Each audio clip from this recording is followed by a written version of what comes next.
आज हम जाको राखे साइयाँ मार सके ना कोई लोकोक्ति पर कहानी पढ़ेंगे। अर्थात इस लोकोक्ति का अर्थ ये है कि जिसकी रक्षा ईश्वर करता है उसका कोई भी बाल भी भांका नहीं कर सकता है। ईश्वर सब जीवों का कर्ता माना गया है।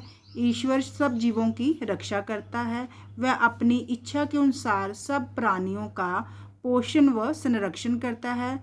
सब प्राणियों का पालन पोषण व रक्षा करता है। जिसका रक्षक स्वयं रक्षा करने वाला स्वयं ईश्वर हो, उसे संसार की बड़ी से बड़ी शक्ति भी कोई हानि नुकसान नहीं पहुंचा सकती है। इस संदर्भ में हम एक कहानी पढ़ते हैं जो इस प्रकार है। कुंतलपुर के राजा के केवल एक पुत्री थी। वह पुत्र ना पा सकने के कारण बहुत दुखी रहता था। राजा का मंत्री अत्यंत बहुत अधिक कपटी धोखेबाज चतुर व ईर्ष्यालु व्यक्ति था। ईर्ष्यालु दूसरों से जलने वाला व्यक्ति था। उसके दो पुत्र मदन और अमल थे। एक पुत्री थी जिसका नाम विश्या था। उधर केरल के राजा मेधावी का इकलौता पुत्र चंद्रहास अभी 1 वर्ष का भी ना हो सका कि उसके पिता को शत्रुओं ने युद्ध में मार दिया। राजा की एक राजभक्त जो राजा की आज्ञा का पालन करने वाली एक दासी चंद्रहास को लेकर गुप्त रूप से कुंतलपुर आ गई। चंद्रहास अभी 3 वर्ष का था कि दासी भी मृत्यु को प्राप्त होगी। अनाथ बालक पर मदन की दृष्टि पड़ी, मदन की नज़र पड़ी। मदन कौन था? मंत्री का पुत्र। उसकी नज़र पड़ी। वह पिता की अनुमति से उसने अपने पिता से आज्ञा ली कि चंद्रहास को अपने संरक्षण में मैं पालूंगा। तो वह चंद्रहास को अपने संरक्षण में पालने लगा। एक दिन मदन के पिता को पता चला कि चंद्रहास वास्तव में राजकुमार है। वह उसे मरवाकर केरल पर अधिकार करना चाहता था। उसने एक जल्लाद को धन देकर इस काम पर लगाया, जल्लाद वध करने वाला। परंतु जल्लाद ने दया कर चंद्रहास को ना मारकर उसकी एक उंगली काटकर मंत्री को निशानी के तौर पर दिखाकर कहा कि उसने चंद्रहास को मार दिया है।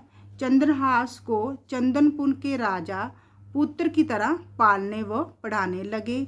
16 वर्ष की आयु में ही चंद्रहास एक वीर सेनानी व पराक्रमी राजकुमार के रूप में, पराक्रमी सूरवीर बहादुर राजकुमार के रूप में उभर चुका था।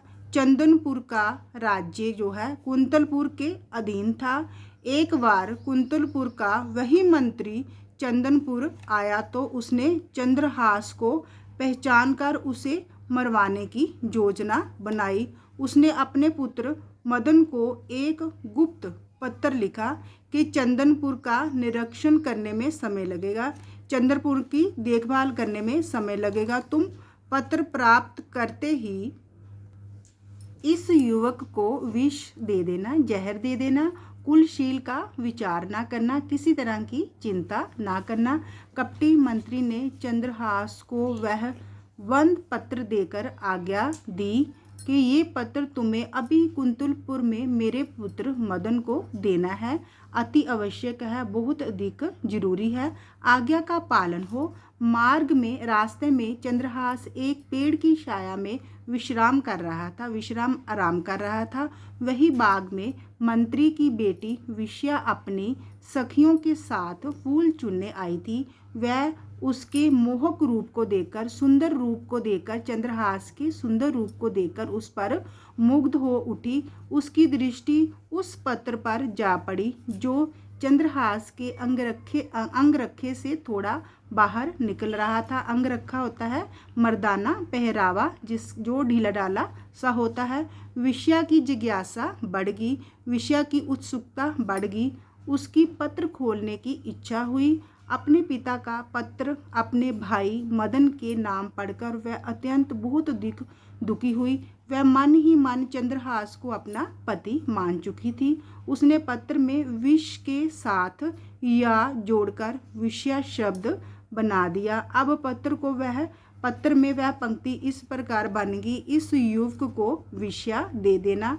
विषया ने उसी प्रकार पत्र बंद करके चंद्रहास के अंगरखे में डाल दिया और वहाँ से सखियों समेत घर की ओर चल पड़ी। मदन पत्र पढ़कर अति प्रसन्न हुआ। मदन कौन था? विश्या का भाई। मदन पत्र पढ़कर बहुत अधिक प्रसन्न हुआ। उसने बहन विश्या का विवाह अगले ही दिन चंद्रहास से कर दिया। कुटिल टेढ़ी मेढ़ी चाल चलने वाला मंत्री जब लौटा तो समाचार पाकर अत्यंत क्रोधित हुआ, बहुत अधिक गुस्से में आ गया। अपनी पुत्री को विधवा बनाने के लिए उसने तीसरी कोशिश करने की ठान ली। उसने चंद्रहास से कहा कि उनके कुल की रीति, वंश की रीति के अनुसार उसे अगली सुबह सूर्य उदय के समय चामुंडा पूजन के लिए पहाड़ी पर जाना होगा। उधर पुरोहित को आज्ञा दी कि चंद्रहास के आते ही उसकी हत्या की जाए। अगली सुबह मदन ने चंद्रहास से कहा कि उसे राजा ने स्मरण याद किया है, अतः उसकी जगह चामुंडा पूजन वह स्वयं अपने आप करवा आएगा। मदन चामुंडा पूजन के लिए पहुंचा तो उसे पुरोहित ने मार गिराया।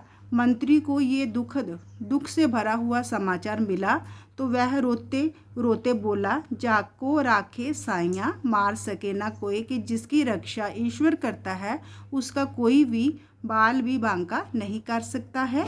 किसी महान कवि ने सत्य ही कहा है, जाको राखे साइयाँ, मार सके ना कोई, बाल ना बांका कर सके जो जग वैरी होए। चाहे सारा संसार वैरी हो जाए, परंतु जिसके सिर पर ईश्वर का हाथ है उसको कोई भी नुकसान या हानि नहीं पहुंचा सकता है। अगर आपको मेरी वीडियो अच्छी लगी हो तो इसे लाइक, शेयर और सब्सक्राइब कीजिए। धन्यवाद।